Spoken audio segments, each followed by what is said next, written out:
మానవునికి అహంకారం ఉండినంత వరకు కూడాను ఎవ్వరూ అతన్ని ప్రేమించరు.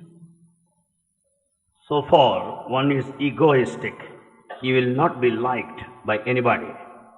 కట్టుకున్న భార్య మొదలు కన్న కుమారుడి వరకు కూడాను ప్రాపంచ నిమిత్తమై వారు గౌరవిస్తురే కానీ నిజముగా ఈ అహంకారం చూచి వారు కూడాను అసహించుకుంటారు. The wife and the son, for the worldly sake externally, they may seem to respect you, but they don't love you in true spirit. ఈ అహంకారం మానవుని యందు ఉండినంత వరకు కూడాను అతనికి కూడాను ఎట్టి ఆనందము లభించదు.